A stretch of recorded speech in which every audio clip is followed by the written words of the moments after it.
तो हम पहले ये समझेंगे कि नॉर्मल साइकिल में क्या होता है। तो ठीक है, आप ये डायग्राम देखिए। अभी हम राइट एट्रिया या लेफ्ट एट्रिया के बारे में बात नहीं, हम जनरल की बात करेंगे। ठीक है, तो हम ये समझेंगे कि एक हार्ट जो है वो एक पाइपलाइन के हिसाब से पाइपलाइन समझते हैं। तो ठीक है, एस वन होता क्या है? तो एस वन का मतलब होता है जब मिट्रल या फिर ट्राइकस्पिड वेल्व क्लोज होते हैं। आवाज नॉर्मली क्लोज होने पे आती है, वेल्व के क्लोज होने पे। तो एस वन कब होगा? जब मिट्रल और ट्राइकस्पिड क्लोज होते हैं।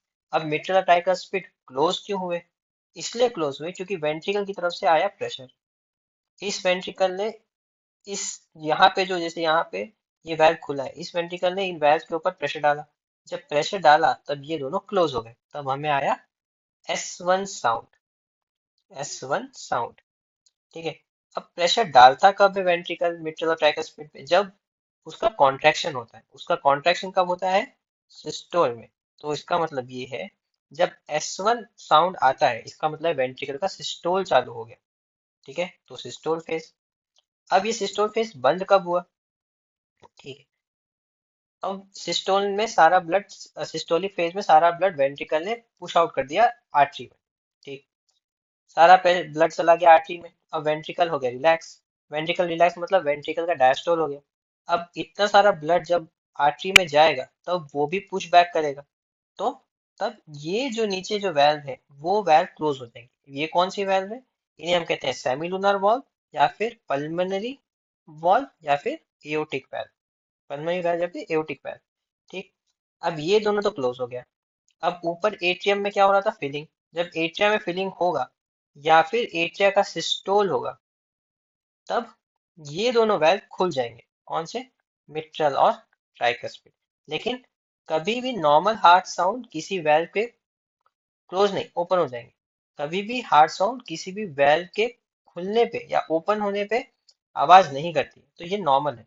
तो एस टू, तो हम कह सकते हैं कि एस वन ये सिग्निफाई करता है कि वेंट्रिकल का सिस्टोल शुरू हो गया, और एस टू ये सिग्निफाई करता है कि वेंट्रिकल का डायस्टोल शुरू हो गया। तो फिर वेंट्रिकल का डायस्टोल खत्म कब हुआ? सिंपल, जब एस वन हुआ। तो एस वन और एस टू के बीच में जो आवाज, जो फेस है उसे हम कहते हैं सिस्टोल। और एस टू और एस वन के बीच में जो फेज है उसे हम कहेंगे डायस्टोल। ठीक है, एक नॉर्मल तरीका है ये समझने का। अब ये जो फेज है, जो हम कहते हैं कि कोई मरमर सिस्टोलिक है, हम कहेंगे या तो कोई मरमर सिस्टोलिक होगा या तो कोई मरमर डायस्टोलिक होगा।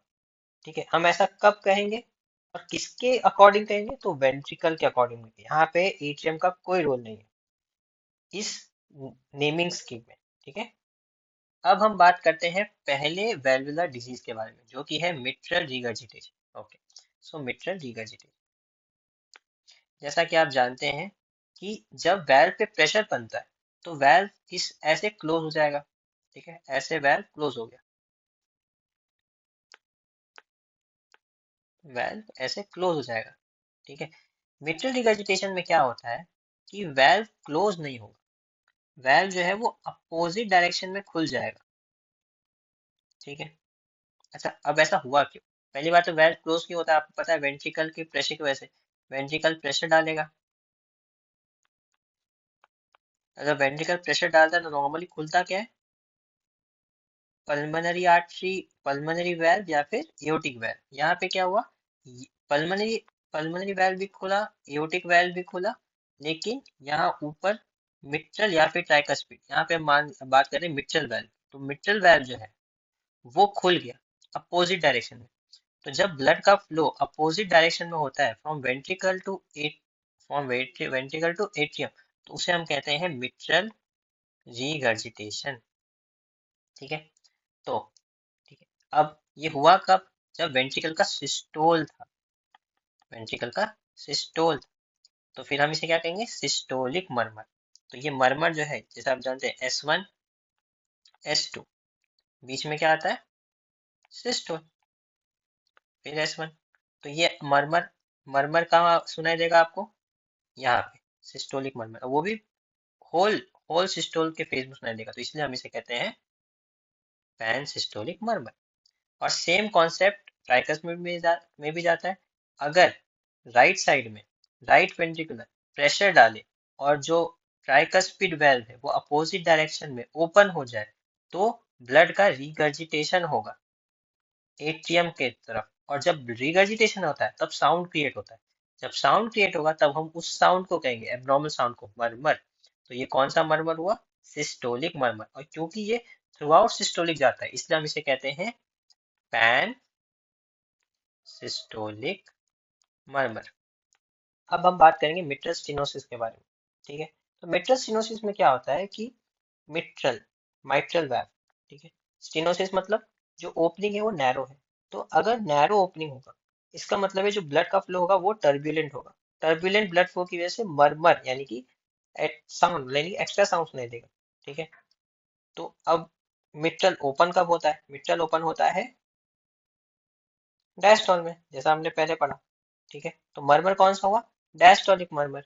और वो भी कौन सा? डायस्टोलिक मरमर भी दो तरह का होता है, या तो वो होगा अर्ली या तो वो होगा लेट। यहाँ जो मरमर होता है वो होता है लेट, लेट डायस्टोलिक मरमर। तो मिट्रल स्टेनोसिस में होगा मरमर लेट डायस्टोलिक मरमर, और सेम कॉन्सेप्ट लगेगा ट्राइकस्पिड स्टेनोसिस में, लेट डायस्टोलिक मरमर। अब हम बात करेंगे एओर्टिक रिगर्जिटेशन के बारे में। Again S1 S2 S1, S1 S2 के बीच में सिस्टोल, S2 S1 के बीच में डायस्टोल। हम किसके हिसाब से बात करते हैं? यहाँ पे वेंट्रिकल के हिसाब से बात करते हैं। ओके, यहाँ पे कौन सा वेल्व्स होते हैं? मिट्रल वेल्व या फिर ट्राइकस्पिड, मिट्रल ट्राइकस्पिड। फिर यहाँ पे एओर्टिक या फिर पल्मोनरी। ठीक है, हम ये भी बात क्या कर रहे हैं? एओर्टिक रिगर्जिटेशन, यानी कि एओर्टिक वेल्व के थ्रू ब्लड जो है वो अपोजिट डायरेक्शन में जा रहा है, यानी कि वेल्व कैसा होगा? ऐसा। ठीक,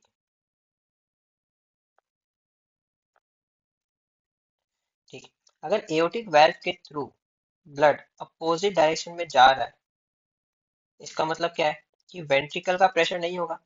तो वेंट्रिकल कहाँ पर है? वेंट्रिकल डायस्टोल में। तो वेंट्रिकल का तो हो गया डायस्टोल, क्योंकि प्रेशर ऊपर नहीं है ना। प्रेशर कहाँ से आ रहा है? प्रेशर आ रहा है ए आर्टरी के थ्रू, क्योंकि आर्टरी में हमने अभी ब्लड फिल किया है, तो आर्टरी से आ रहा है प्रेशर, और वेंट्रिकल डायस्टोल में है। और ये वाल्व जो है जो नॉर्मली क्लोज रहना चाहिए एओर्टिक वाल्व, वो क्लोज नहीं है, वो ओपन हो गया अपोजिट डायरेक्शन में, तो ब्लड फिल होगा। जब ब्लड फिल होगा अपोजिट डायरेक्शन में तो क्या क्रिएट होगा? मरमर। ठीक है, तो इस मरमर को हम क्या बोलेंगे? डायस्टोलिक मरमर। और जैसा कि मैंने कहा डायस्टोलिक मरमर दो तरह का होता है, तो अर्ली या तो लेट। तो यहाँ पे जो मरमर होगा उसे हम कहेंगे अर्ली डायस्टोलिक मरमर। ठीक है, ओके, तो अब हम बात करेंगे एओर्टिक स्टेनोसिस के बारे में। Again S1 S2 S1, S1 S2 के बीच में क्या होता है? सिस्टोल। S2 S1 के बीच में होता है डायस्टोल। ठीक है, तो एओर्टिक स्टेनोसिस का क्या मतलब हुआ? एओर्टिक स्टेनोसिस का मतलब ये हुआ कि जब भी एओर्टा एओर्टिक वाल्व को ओपन होना चाहिए तब उसकी जो ओपनिंग है वो नैरो हो गई। ठीक है, नैरो हो गई।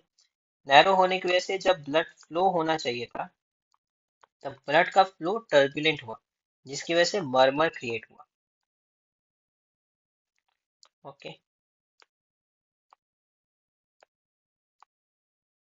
ठीक, ओके, तो ये कौन सा है? ये है मिट्रल वाल्व, ट्राइकस्पिड वाल्व और ट्राइकस्पिड वाल्व। ये है एओर्टिक और पल्मोनरी वाल्व। हम यहाँ पे बात करें एओर्टिक वाल्व। तो एओर्टिक वाल्व का जो जब ओपन हुआ एओर्टिक वाल्व, तब वहां पे जो उसका ल्यूमन था वो नैरो था, जिसकी वजह से जिसे हम क्या कहते हैं? Aortic stenosis. इस नैरो नैरो ल्यूमन की वजह से टर्बुलेंट फ्लो क्रिएट हुआ, जिसकी वजह से मरमर हुआ। ओके, तो एओर्टिक वाल्व या पल्मोनरी वाल्व ओपन कब होता है? जब वेंट्रिकल से प्रेशर आता है। वेंट्रिकल से प्रेशर कब आता है? जब वेंट्रिकुलर सिस्टोल होता है। तो ये क्या हुआ? सिस्टोलिक मरमर। और ये कौन सा सिस्टोलिक मर्म होता है? तो ये होता है, आसान भाषा में कहे तो, इजेक्शन सिस्टोलिक मर्मर, क्योंकि ब्लड इजेक्ट हो रहा है आउटसाइड द हार्ट, तो इसे कहते हैं इजेक्शन सिस्टोलिक मर्मर। ठीक है, इजेक्शन सिस्टोलिक मर्मर। तो अभी तक हमने पढ़े चार मरमर। ठीक है, अभी तक हमने पढ़े चार मरमर।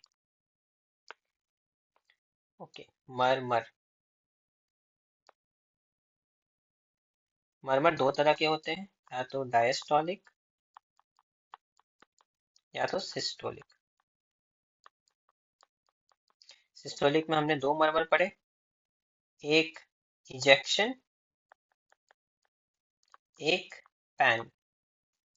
डायस्टोलिक में दो, अर्ली या फिर लेट। ठीक है, सिस्टोलिक मरमर हमने पढ़ा इजेक्शन में कौन सा, एओर्टिक स्टेनोसिस। अब जहाँ पे एओर्टिक स्टेनोसिस आएगा उसका मतलब क्या हुआ कि उसे हम पल्मोनरी स्टेनोसिस भी कह सकते हैं, क्योंकि दोनों होता तो सेम ही है, बस side of the heart, side chamber of the heart different हो जाता है। ठीक है, एक सेम कॉन्सेप्ट। फिर पैन सिस्टोलिक मरमर जानेंगे, या तो मिट्रल रिगर्जिटेशन या फिर पल्मोनरी रिगर्जिटेशन। ठीक है, और ठीक है, अब हमने बात किया डायस्टोलिक मरमर के बारे में। अगर लेट डायस्टोलिक मरमर है, अगर लेट डायस्टोलिक मरमर तो क्या होगा, मिट्रल स्टेनोसिस।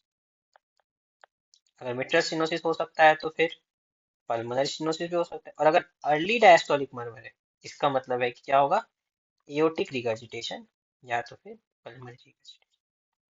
अब हम बात करेंगे मिट्रल वाल्व प्रोलैप्स के बारे में। ये एक स्पेशल कंडीशन है। ठीक है, तो इसमें क्या होता है, ठीक है, वापस से S1 S2 S1 S2। ठीक, S1 और S2 के बीच में सिस्टोल, S2 S1 के बीच में डायस्टोल। तो वेंट्रिकल का सिस्टोल हुआ, ब्लड बाहर गया, ब्लड ऊपर भी जाएगा, बट नॉर्मली वेल्व क्लोज हो जाएगी, मिट्रल वेल्व या फिर यहाँ पे हम मिट्रल वेल्व कहते हैं, मिट्रल वेल्व क्लोज हो जाएगा। बट यहाँ पे मिट्रल वेल्व क्लोज होने की जगह प्रोलैप्स हो रहा है, अपोजिट डायरेक्शन। जब मिट्रल वेल्व का जब मिट्रल वेल्व का प्रोलैप्स होगा अपोजिट डायरेक्शन में ड्यूरिंग सिस्टोल, तो ये एक तरह का सिस्टोलिक मरमर है। ड्यूरिंग सिस्टोल ये सब हो रहा है, यहाँ पे ब्लड का फ्लो अपोजिट डायरेक्शन में नहीं होगा, बस प्रोलैप्स होगा। तो ये एक सिस्टोलिक मरमर है। और कौन सा मरमर है ये, तो ये लेट सिस्टोलिक मरमर है। ये लेट सिस्टोलिक मरमर है। अभी जो हमने इजेक्शन सिस्टोलिक पढ़ा था, वो या तो इजेक्शन सिस्टोलिक भी कह सकते हैं, उसे अर्ली सिस्टोलिक भी कह सकते हैं। सो मिट्रल वॉल्व प्रोलैप्स में होता है लेट सिस्टोलिक मरमर। और वो क्यों हो रहा है, क्योंकि मिट्रल वेल्व प्रोलैप्स हो रहा है अपोजिट डायरेक्शन में। ओके, तो इस वीडियो का लास्ट टॉपिक है patent ductus arteriosus. Again S1 S2 के बीच में सिस्टोल, S2 S1 के बीच में डायस्टोल। तो अब जैसा कि हम जानते हैं, जब एक फीटस होता है उसके एओर्टा और पल्मोनरी आर्टरी के बीच में एक चीज होती है जिसे हम कहते हैं डक्टस आर्टेरियोसस। अगर ये ductus arteriosus after birth open रह जाए, यानी कि वो क्लोज ना हो, तो हम उसे कहेंगे पेटेंट डक्टस आर्टेरियोसस। हम ये भी जानते हैं कि एओर्टा जो होता है वो पल्मोनरी आर्टरी के in comparison higher higher pressure system throughout, चाहे वो सिस्टोल हो चाहे वो सिस्टोल हो या डायस्टोल हो, थ्रू आउट वो हाई प्रेशर सिस्टम होता है, जिस वजह से ब्लड का फ्लो इस डायरेक्शन में होने लग जाता है। क्योंकि ये एक एबनॉर्मल फ्लो ऑफ ब्लड है, इस वजह से मरमर क्रिएट होता है। क्योंकि ये थ्रू आउट सिस्टोल और डायस्टोल हो रहा है, इसे हम इस मरमर को हम कहेंगे कंटिन्यूअस मरमर, जिसका दूसरा नाम है मशीनरी मरमर। कंटिन्यूअस मरमर या फिर मशीनरी मरमर।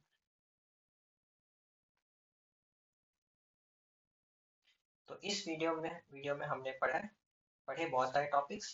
पहले कि नॉर्मली क्या होता है, फिर हमने पढ़ा मिट्रल रिगर्जिटेशन में क्या होता है, फिर मिट्रल स्टेनोसिस, फिर aortic regurgitation, aortic stenosis, mitral valve prolapse और पेटेंट डक्टस आर्टेरियोसस। उम्मीद है कि आपको ये वीडियो पसंद आई होगी। अगर पसंद आई तो प्लीज इस वीडियो को लाइक करें और सब्सक्राइब करें। Thank you.